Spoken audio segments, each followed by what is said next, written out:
কিছু অভিযোগ দিতে আসছিলাম। অভিযোগটা মানে কোনো সেক্টর ওয়ারি? না, এগুলা হচ্ছে এখনো পর্যন্ত কনফিডেন্সিয়াল, তো এগুলা জানা যাবে, মিডিয়াতে আসবে।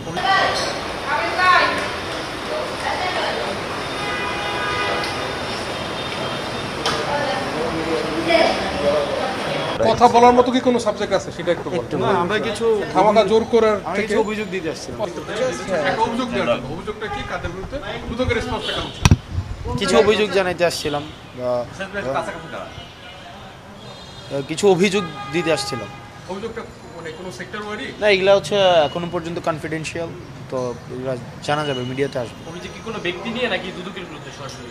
দেখা যাক না, এগুলো বললাম তো কনফিডেন্সিয়াল। আমি যদি বলি তাহলে এটা আবার ওই মানুষগুলো হচ্ছে তাদের জায়গা থেকে মানুষ সচেতন হয়ে যাবে, তৎপর হয়ে যাবে। মানুষ না বলেন, ব্যক্তি নাকি দুদকের বিরুদ্ধে আপনাদের অভিযোগ? না, দুদকের বিরুদ্ধে না। আচ্ছা ভাই, পট পরিবর্তনের পরে দুদকের কার্যক্রম নিয়ে এই কমিশন আশা করে আপনাকে সন্তুষ্ট বা যেভাবে তারা কাজ করে? আমি ওইভাবে অ্যানালিসিস করিনি। আজকে আমি আসছি দ্বিতীয়বারের মতো।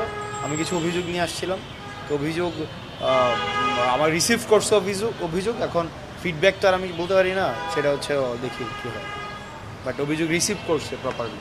পরবর্তীতে কি চেয়ারম্যানের সঙ্গে কথা হয়েছে? দিয়েছেন মানে আমরা লিখিত দিয়ে আসছি, চেয়ারম্যানের কাছে লিখিত দিয়ে মানে দিয়ে আসছি। এখন উনি এখন কেমন চলছে যদি একটু জাস্ট শর্ট করে বলুন। না, আমি ওভাবে মানে আমি জানি না।